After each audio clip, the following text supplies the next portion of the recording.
जय माता दी। जय माता दी, जय माता दी, जय माता मतलब एक क्वेश्चन था दी।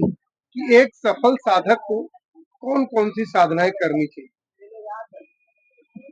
देखिए, सबसे पहली बात तो ये होती है कि एक सफल साधक को पहले इस चीज का ज्ञान होना चाहिए कि हमें किस किस स्थान पे जाके आदेश लेना चाहिए। तो सबसे पहले तो एक सफल साधक को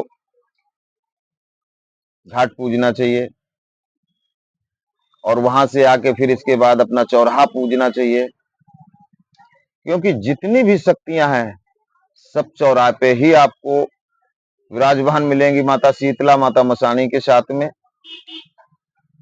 और वहां के जो क्षेत्रपाल हैं उनकी शरण में पहुंचो, उनसे आदेश लो, उनको पूजो, जिनको बहुत से लोग डी बाबा के नाम से जानते हैं। तो वही डी बाबा क्षेत्रपाल हैं, उनसे आदेश लो। उनसे आदेश लेने के बाद में माता शीतला के से आदेश लें आप। फिर आप जो है इसकी साधना करना चाहते हैं। क्वेश्चन उठता है कि क्षेत्रपाल क्या हर क्षेत्र का अलग-अलग होता है? जी, क्षेत्रपाल हर क्षेत्र का अलग होता है। देखिए, रूप एक ही है, रूप एक ही है, लेकिन क्षेत्रपाल हर क्षेत्र का अलग रूप में होता है, लेकिन होता क्षेत्रपाल ही है। तो क्या और ये जो क्षेत्रपाल हैं, इनके बगैर आप चौराहा भी नहीं पूछ सकते। तो क्या हर क्षेत्र का अलग-अलग सिद्ध करना चाहिए साधक को कि एक ही जी क्षेत्रपाल से सब?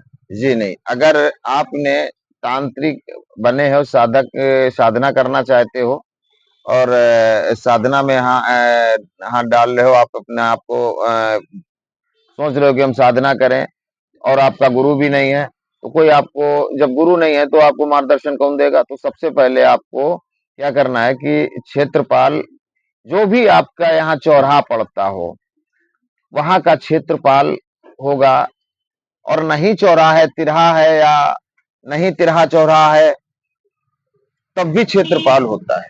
एरिया होती है एक, वहां पे क्षेत्रपाल होता है। तो आप अपने क्षेत्रपाल के नाम से आप उनका वो चौराहा पूजिएगा, जहां जहां भी हो आपके यहाँ चौराहा, चौराहा पूजिए। जब चौराहा खुलेगा आपका, तो क्योंकि जितनी भी शक्तियां हैं, किसी की आप साधना करेंगे तो आएगी तो चौराहे से होके आएगी ना।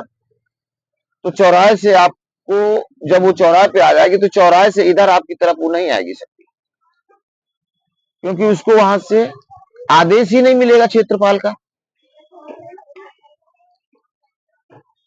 तो क्या क्षेत्रपाल से बड़ी शक्ति होती है, शक्ति से बड़ा क्षेत्रपाल होता है? देखिए, बात तो यहाँ पे पड़ती है कि शक्ति तो क्षेत्रपाल से ही बड़ी बड़ी है शक्ति, लेकिन जो एक नियम है, जो शक्तियां, भाई शक्तियां हमेशा वचन पे चलती हैं। और जो शक्ति का जो कार्य है, जिस तरह से माता शीतला का चौराहे पे वास है, ठीक, माता मसाणी के नाम से भी वो जानी जाती हैं, क्योंकि माता मसाणी है ही है वो। जो माता शीतला है, गुड़गामे वाली जो मैया है शीतला, वो माता जो मिलेडी मसानी है, वो वही माता है। शीतला ही मिलेडी मसानी है, क्योंकि उनके ही मैल से मिलेडी मसानी बनी है। तो मसानी का वहां वास होता है। जो चौगानन माता, मसानन माता, मदानन माता, इनका वहां वास होता है। इनके रखवाली में क्षेत्रपाल, और वो क्षेत्रपाल कौन होते हैं? वो बाबा भैरवनाथ होते हैं। जो क्षेत्रपाल हैं वो बाबा भैरवनाथ हैं। कोई इनको डी बाबा नाम से जानता है, कोई क्षेत्रपाल नाम से जानता है। तो सबसे पहले आप इनसे आदेश लेंगे, फिर ये माँ के पास आपके आदेश पहुंचाएंगे, आपकी अर्जी पहुंचाएंगे। फिर आपको माँ से आदेश लेना है। माँ की जब आदेश हो जाएंगे, उनकी कृपा आप पे हो जाएगी, क्योंकि तंत्र की महारानी माता शीतला है। उनकी शरण से होके अगर नहीं गुजर रहे तो कोई तंत्र में आप आगे नहीं बढ़ पाओगे। कहने का मतलब कि चाहे कोई भी शक्ति हो, क्षेत्रपाल अपने औहदे के लिए एक ऐसा व्यक्ति है कि वो किसी भी शक्ति को कहीं इधर-उधर नहीं होने देगा। नहीं, उसकी ड्यूटी है चौराहे पे बगैर, क्योंकि कोई भी शक्ति आएगी तो चौराहे से होके आएगी।